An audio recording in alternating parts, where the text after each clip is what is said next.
your heads on getting up. Thank you, Alex. Nice demonstration. We ready? Okay, well, thanks for coming this evening. My presentation tonight is on something that I'm actually very excited about. It's an Alderney Wildlife Trust project called the Alderney State of Nature, which has been running for a few years now. But the main focus of my presentation is on one of the key project outcomes, which is the creation of a list of key habitats and species for Alderney. So first of all, what is the Alderney State of Nature? Well, it is a Alderney Wildlife Trust project. Excuse me, I've got a little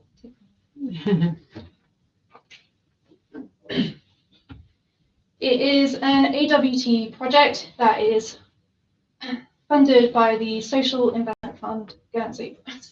I'm Smoke. the more I talk as well, the more I'm like, now I'm getting nervous. Every island, every fireplace on the island is being fired up for the first time today as everybody begins to panic about the cost of fuel. You're all going to suffer from carbon monoxide poisoning by the end of it. So. Yeah, so it's an AWT project, and the aim of that project is to assess how Alderney's wildlife is changing, whether that's positively or negatively, and to inform the work of the Wildlife Trust.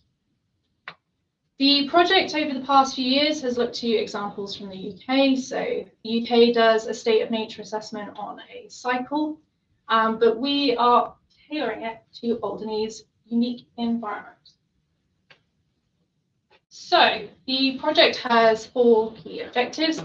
So firstly, to create that list of key habitats and species, to assess how these species are changing and when change requires conservation action, to make data on these key habitats and species as open and available as possible through the Record Centre, and to also engage people with these key habitats and species through citizen science surveys. So of course today my focus is on this key habs and species list. So why create a list? Surely all habitats and species on Alderney are very important, and in principle, yes, of course they are, but unfortunately we only have limited resources. So we really need to figure out a way how we can focus our efforts. This is just some examples of some of the surveys we do, but last year we carried out over 60 unique different surveys. So the idea of the list is, rather than spreading ourselves thinly across lots of different surveys, is to really focus on what's important in terms of conservation and community value. So when the project started a few years ago, we firstly tried to think through what defines key, like what makes a habitat or species key. And we came up with a narrative criteria, and that included 4 different components. So firstly, a species or habitat might be considered key if it's vulnerable, so of conservation concern, if it's endemic to Alderney, or if Alderney contains a substantial portion of the world's population. Also, if it's a valuable, if it's of value, so if it has cultural value. If it's harmful, so whether it's an invasive non-native species, or maybe it's not arrived on Alderney yet, but if it were to get here, that it could become invasive. Or if it's legally required to be monitored. And once we created this narrative criteria, we then went out and looked for data sources that listed species or habitats that were within this criteria. The outcome was us reviewing over 500 lists, which was, as you can imagine, pretty time consuming. It also included designations, different laws, and trends. And these were on loads of different scales. So we came across a lot of different red lists. So you may have heard of this before, where a species is listed as endangered or critically endangered. And these red lists, they've been made on a global scale, but also a European scale, and done more nationally as well. So we looked at a lot of those different types of lists. We review different laws, so the Wildlife and Countryside Act, and also different trends and data. So the UK National Bat Monitoring Programme publishes all its bat data, which is really useful for looking at trends over time. Of course, 500 lists is a lot to review and consider. And what we ended up doing is actually weighting a lot of these lists. So we put more value and emphasis on lists that really aligned with our narrative criteria, but also had spatial and temporal relevance. So lists that were published more recently or on a more local scale.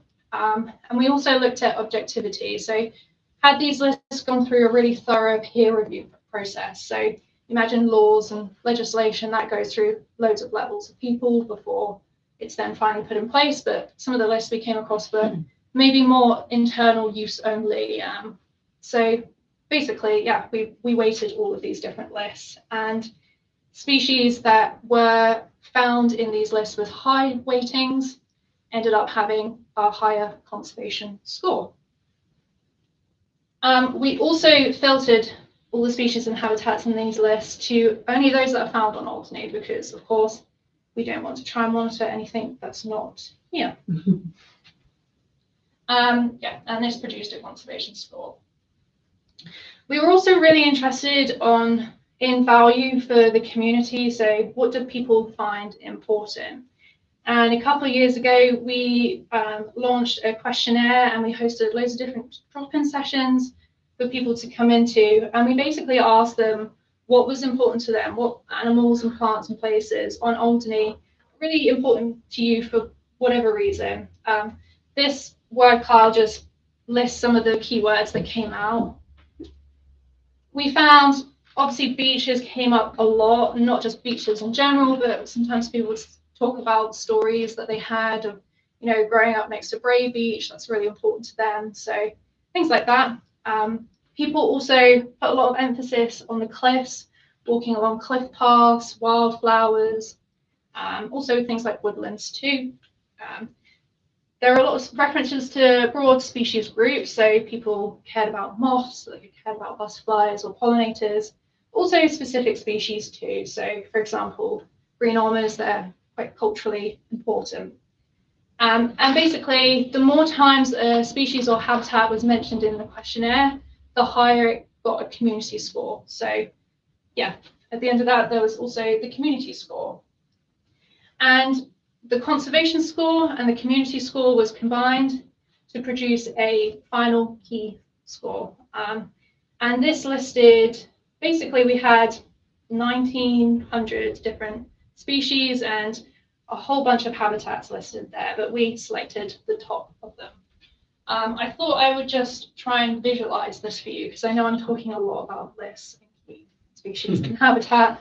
So here are the top 5 scoring conservation concern species. So the score for conservation and community is on a scale of 0 to 1, where 1 is the highest conservation score. And as you can see here, the European eel gets a score of 1. That one was really interesting for me because I'm not a marine or a freshwater ecologist, and I didn't know heaps about European eels. The more I looked into it, I found that they're not really doing very well. So about 90% of the European population has been lost since the 1980s. And if they continue to decline at the rate that they're currently declining at, they will probably be gone in not too long.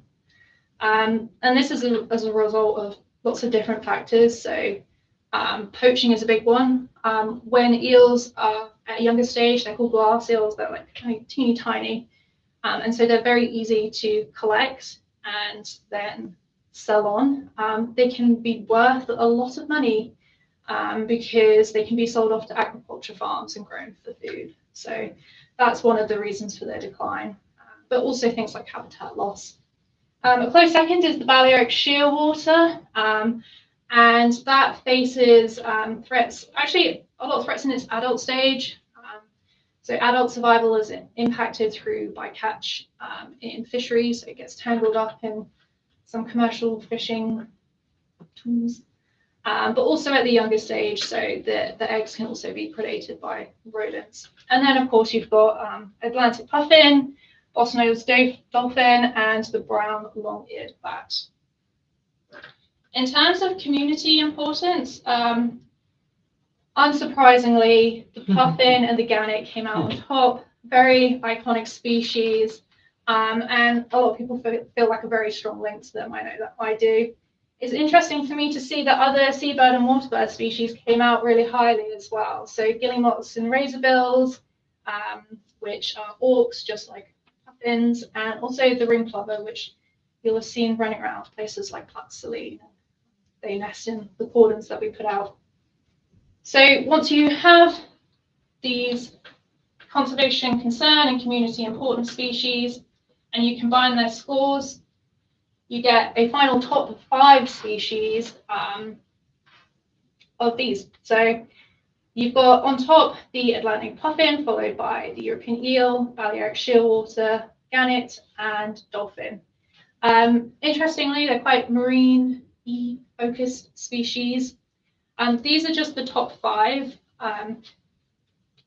In reality, we picked 41. So what we decided to do is take the top 10 scoring species, but we found this was heavily leaning on moss, which is interesting, and then species such as these. And so we also decided to make sure that different taxonomic groups were represented and select the top 2 species from them. So making sure that, you know, your marine invertebrates are represented, your plants and algae and stuff that you might not think of.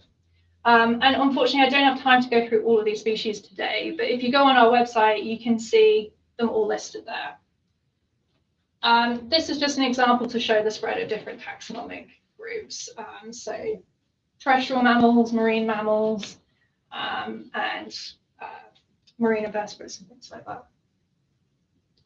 In terms of key habitats, we selected the top 5 scoring marine habitats and the top 5 scoring terrestrial habitats. Again, I don't have time to go through all of them, but these are just some of them. So woodlands came up really high. Vegetated sea cliff, you might remember from the community feedback, was also quite high, and sand dunes. In terms of marine habitats, we also have eelgrass beds. And this is, again, I'm not a marine ecologist, so this was interesting for me. Kelp and red seaweeds on mixed substrates is an important habitat. But yeah, again, if you go on our website, you can see all of these habitats listed, and they have like a nice little profile to read. So what's next?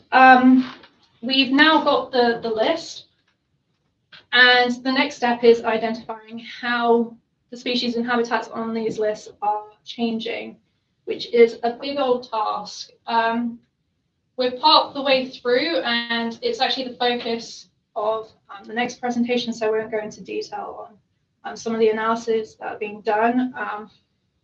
But we're also updating our survey program. So we've removed surveys for some species that aren't listed as key, and some habitats that aren't listed as key. But we've also started other surveys. So last year we completed woodland condition assessments of all of the woodlands on Alderney. We're still analysing the data, but this will give us a really nice picture of how healthy or how well they're doing, which then can inform conservation action. So how can we improve these woodlands conditions?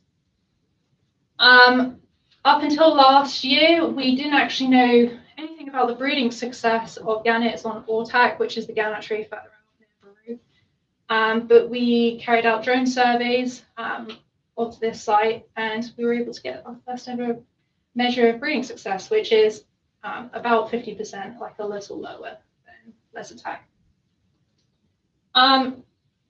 We're also looking this year to carry out eDNA analysis of European eels. So previously, our marine ecologist Mel has tried to use trapping methods to understand where eels are on Alderney.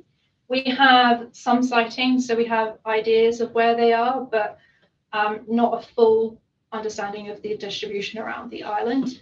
They're very good at evading the traps that she put out.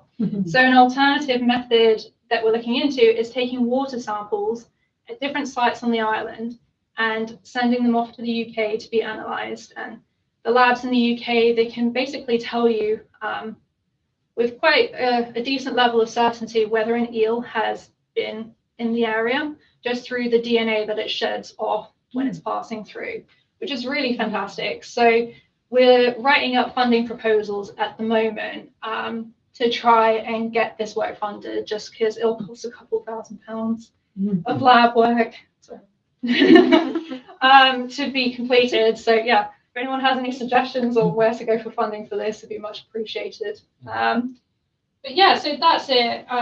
Of course, once this is all finished towards the end of the year, it will be written up in a report. So with that, I would just like to thank the State of Nature team.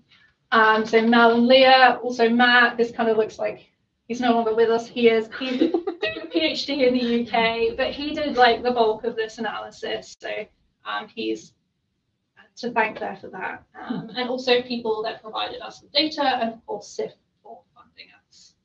Thank you.